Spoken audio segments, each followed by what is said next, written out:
తెలుగు రాష్ట్రాల ప్రజలకు చల్లటి తీపి కబురని చెప్పవచ్చు. ఎప్పుడెప్పుడైనా ఎదురు చూస్తున్న నైరుతి రుతుపవనాలు ముందుగానే వచ్చేసాయి. అయితే ఏపీ తెలంగాణ ప్రాంతాలను తాకాయని చెప్పేసి విశాఖ వాతావరణ శాఖ అధికారులు అయితే చెప్తున్నారు. అయితే ఇది ఎంతవరకు విస్తరించాయి ఏంటి అనేది మనతో పాటు విశాఖ వాతావరణ శాఖ అధికారి జగన్నాథ్ కుమార్ గారు ఉన్నారు. అడిగి తెలుసుకునే ప్రయత్నించాను. సార్ చెప్పండి, ఈ నైరుతి రుతుపవనాలు ముందుగానే మన ఏపీ తెలంగాణ ప్రాంతాలను తాకాయి అంటున్నారు. ఇప్పుడు ఎక్కడ ఎంతవరకు విస్తరించి ఉన్నాయి? ఈరోజు 24వ తేదీన కేరళ తీరాన్ని తాకిన రుతుపవనాలు నార్దర్న్ లిమిట్ ఆఫ్ మాన్సూన్ ద్వారా తెలియజేస్తున్న విషయం బొంబాయి, పూణే, షోలాపూర్, కాలాబుర్గి, మహబూబ్నగర్, కావలి, అగర్తల, గోల్పాడ మీదుగా అన్ని ప్రాంతాల వరకు మాన్సూన్స్ లేదా రుతుపవనాల యొక్క పురోగమనం జరిగింది.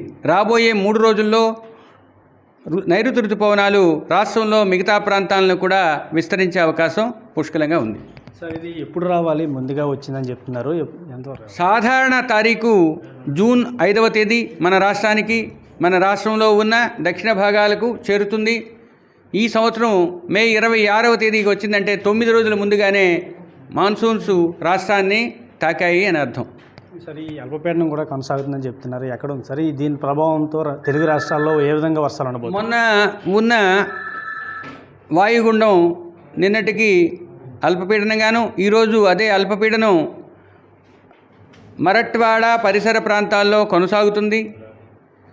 ఆ అల్పపీడనం నుంచి అనుబంధంగా ఒక ఉపరితల ఆవర్తనం కొనసాగుతుంది.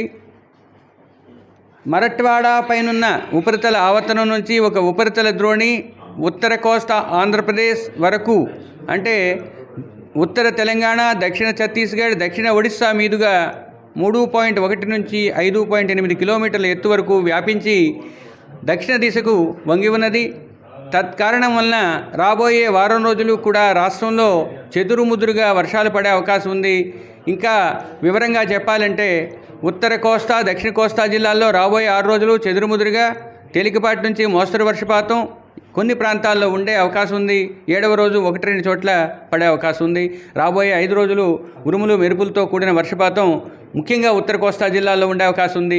ఇది స్థిరమైన బలమైన గాలులు ఉత్తర కోస్తా జిల్లాల్లో 40 నుంచి 50 కిలోమీటర్ల వేగంతోనూ రాబోయే 5 రోజులు ఉండే అవకాశం ఉంది.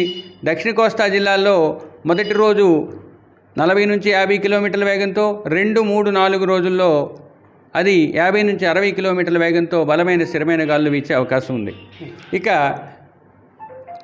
వర్షపాతం, భారీ వర్షపాతం రాబోయే 4 రోజులు ఉత్తర కోస్తా జిల్లాల్లోనూ, దక్షిణ కోస్తా జిల్లాల్లో ఈరోజు, ఎల్లుండి, ఆ మరుసటి రోజు 1-2 చోట్ల ఉండే అవకాశం ఉంది.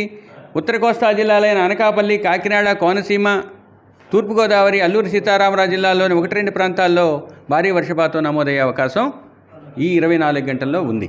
దీంతో పాటు తీరం వెంబడి ఆవల 35 నుంచి 50 కిలోమీటర్ల వేగంతో స్థిరమైన గాలులు వీచే అవకాశం ఉన్నందువలన మత్స్యకారులు వేటకు వెళ్ళవద్దని హెచ్చరించడం జరిగింది. అలాగే వ్యవసాయ శాఖకు కూడా తగు సూచనలు మాకున్న ప్రత్యేక విభాగం ద్వారా ఇవ్వడం జరిగింది. రాబోయే 24 గంటల్లో పశ్చిమ మధ్య బంగాళాఖాతం, దానికి అనుకున్న ఉత్తర బంగాళాఖాతంలో ఒక అల్పపీడనం ఏర్పడే అవకాశం ఉంది. ఇది మాన్సూన్ ఇంకొంచెం ముందుకు తీసుకెళ్లే అవకాశం ఉంది. చూసుకున్నట్లయితే ఈ 9 రోజుల ముందుగానే ఈ నైరుతి రుతుపవనాలు అనేది ఆంధ్రప్రదేశ్ అలాగే తెలంగాణ ప్రాంతాలను చేరాయని చెప్తున్నారు. అలాగే అల్పపీడన ప్రభావం కూడా ఉంది. దీని ప్రభావంతో ఏపీ తెలంగాణ రాష్ట్రంలోనూ ఈ వారం రోజుల పాటు కూడా వర్షాలు కురిసే అవకాశం ఉందని చెప్తున్నారు. అలాగే మత్స్యకారులను జాగ్రత్తగా ఉండాలని, అలాగే రైతాంగాన్ని కూడా జాగ్రత్తగా చూసుకొని ఈ వ్యవసాయానికి సంబంధించి అన్ని పనులు కూడా చేసుకోవాలని విశాఖ వాతావరణ శాఖ అధికారులు చెప్తున్నారు.